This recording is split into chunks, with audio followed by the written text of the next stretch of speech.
ಏನು ಕಳೆದ ವಾರ ನಮ್ಮ ಜಿಲ್ಲಾಧಿಕಾರಿಗಳು ಶುಭ ಕಲ್ಯಾಣ್ ಅವರು ಗೆಜೆಟ್ ನೋಟಿಫಿಕೇಶನ್ ಕಣ್ಣು ಮುಚ್ಕೊಂಡು ಸೈನ್ ಹಾಕಿದ್ದಾರೆ. ಅವ್ರಿಗೇನು ಅದು ನ್ಯಾಯಯುತವಾಗಿದೆಯಾ? ಎಲ್ಲರಿಗೂ ಸಮಾನವಾಗಿ ಏನು ಒಂದು ಗೈಡ್ಲೈನ್ಸ್ ಅನ್ನ ರಾಜ್ಯ ಸರ್ಕಾರ ಹೊರಡಿಸಿದೆ, ಸುತ್ತೋಲೆ ಪ್ರಕಾರ ಇದೆಯಾ ಅನ್ನೋದನ್ನ ಮೋಸ್ಟ್ಲಿ ಅಮ್ಮ ನೋಡಿಲ್ಲ. ಕಣ್ಣು ಮುಚ್ಕೊಂಡು ಸೈನ್ ಹಾಕಿ ಗೆಜೆಟ್ ನೋಟಿಫಿಕೇಶನ್ ಹೊರಡಿಸಿರುವಂಥದ್ದು. ಇದರಲ್ಲಿ ಬಹಳ ಮುಖ್ಯವಾಗಿ ಗಮನಿಸಬೇಕಾಗಿರೋದು 1/6/2026 ರಾಜ್ಯ ಸರ್ಕಾರ ಚುನಾವಣೆಗೆ ಒಂದು ಸುತ್ತೋಲೆ ಹೊರಡಿಸುತ್ತೆ. ಅಂದ್ರೆ ಗೆಜೆಟ್ ಅಲ್ಲಿ ಸುತ್ತೋಲೆ ಯಾವ ರೀತಿ ಇರಬೇಕು, ಗೆಜೆಟ್ ಅಲ್ಲಿ ಗ್ರಾಮ ಪಂಚಾಯತಿಲಿ ಯಾವ ಸಮಾಜಕ್ಕೆ ಯಾವ ರೀತಿ ರಿಸರ್ವೇಶನ್ ನ ಕೊಡಬೇಕು, ಮಹಿಳೆಯರಿಗೆ ಎಷ್ಟು ರಿಸರ್ವೇಶನ್ ಇರಬೇಕು, ಎಸ್ಸಿಗೆ ಎಷ್ಟು, ಎಷ್ಟು ರಿಸರ್ವೇಶನ್, BCMA BCMBಗೆ ಒಟ್ಟಾರೆ ಒಂದು ಗೈಡ್ಲೈನ್ಸ್ ಅನ್ನ ಹೊರಡಿಸಿದೆ. ಆ ಗೈಡ್ಲೈನ್ಸ್ ಯಾವ ರೀತಿ ಇದೆ ಅಂತ ಅಂದ್ರೆ, ಇವತ್ತು ನಮ್ಮ ತಾಲೂಕು ಚುನಾವಣಾಧಿಕಾರಿಗಳು ಇದೆಲ್ಲವನ್ನು ಗಾಳಿಗೆ ತೂರಿದ್ದಾರೆ. ಇವತ್ತು ಕುಣಿಗಲ್ ತಾಲೂಕಿನಲ್ಲಿ 36 ಗ್ರಾಮ ಪಂಚಾಯಿತಿ ಇದೆ. 36 ಗ್ರಾಮ ಪಂಚಾಯಿತಿಯಿಂದ ಒಟ್ಟು 496 ಸೀಟ್ಸ್ಗಳು ಇರುವಂಥದ್ದು, ಸದಸ್ಯಗಳು ಆಯ್ಕೆ ಆಗ್ಬೇಕಾಗಿರುವಂಥದ್ದು. 496ರಲ್ಲಿ ನಮ್ಗೆ ಅರ್ಧ ರಿಸರ್ವೇಶನ್ 50% ಹೆಣ್ಮಕ್ಳು ರಿಸರ್ವೇಶನ್ ಕೊಡಬೇಕು ಅಂದ್ರೆ 248 ರಿಸರ್ವೇಶನ್ ಹೋಗ್ಬೇಕಾಗುತ್ತೆ. ಅಂದ್ರೆ ಎಲ್ಲ ಕ್ಯಾಟಗರಿಗಳಿಗೂ ಸೇರಿ 248 ಮಹಿಳೆಯರಿಗೆ ಮೀಸಲಿಡಬೇಕು.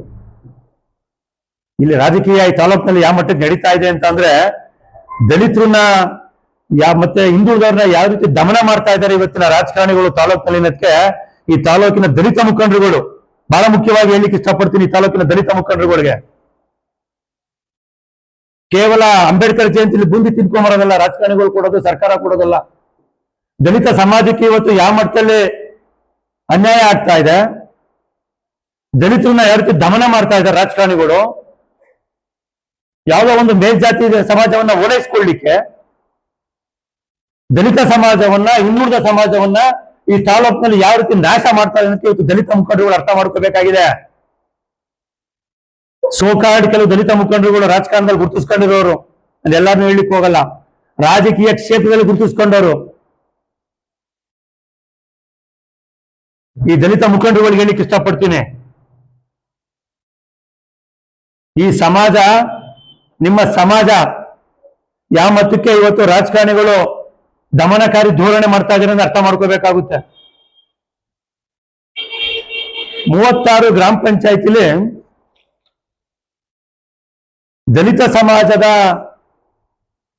ಗಂಡಸರಿಗೆ 496 ಸೀಟಲ್ಲಿ ದಲಿತ ಸಮಾಜದ ಗಂಡಸರಿಗೆ ಕೇವಲ 26 ಜನಕ್ಕೆ ಅಷ್ಟೇ ಅವಕಾಶ ಕೊಟ್ಟಿರೋದು. ಕೇವಲ 26 ಜನ. 36 ಗ್ರಾಮ ಪಂಚಾಯತಿ 496 ಸ್ಥಾನಗಳಲ್ಲಿ ದಲಿತ ಸಮಾಜದ ಗಂಡು ಮಕ್ಕಳಿಗೆ ಕೇವಲ 26 ಜನ. ನಾವೇನು ಸುಳ್ಳು ಕತೆ ಹೇಳ್ತಾ ಇಲ್ಲ, ಗೆಜೆಟ್ ನೋಟಿಫಿಕೇಶನ್ ಇದೆ, ಮಾಧ್ಯಮದವರಿಗೆ ಮಾಧ್ಯಮದ ಇದೆ, ಪಂಚಾಯತಿ ಅವರು ಲೆಕ್ಕ ಹಾಕು ಬನ್ನಿ. ಕೇವಲ 36 ಜನಕ್ಕೆ ದಲಿತ ಸಮಾಜದ 26 ಜನಕ್ಕೆ ದಲಿತ ಸಮಾಜದ ಗಂಡಸರಿಗೆ ಅವಕಾಶ ಕೊಟ್ಟಿದ್ದಾರೆ, ಪುರುಷರಿಗೆ. ಇನ್ನು ಎಸ್ಟಿ ಕೇಳಂಗಿಲ್ಲ ಬಿಡಿ, ನಮ್ಮಲ್ಲಿ ಯಾರು ಎಸ್ಟಿ ಗಂಡಸರೇ ಇಲ್ಲ ಈ ತಾಲೂಕಿನಲ್ಲಿ. ಎಸ್ಟಿ ಸಮಾಜದ ಗಂಡಸರೇ ಇಲ್ಲ, ಎಲ್ಲಾನು ನಿರ್ನಾಮ ಮಾಡಿಬಿಟ್ಟಿದ್ದಾರೆ ರಾಜಕಾರಣಿಗಳು. 36 ಗ್ರಾಮ ಪಂಚಾಯತಿ ವ್ಯಾಪ್ತಿಯಲ್ಲಿ ಒಂದು ಎಸ್ಟಿ ಸಮಾಜದ ಗಂಡು ಮಕ್ಕಳಿಗೆ, ಪುರುಷರಿಗೆ ಒಂದು ಅವಕಾಶ ಇಲ್ಲ.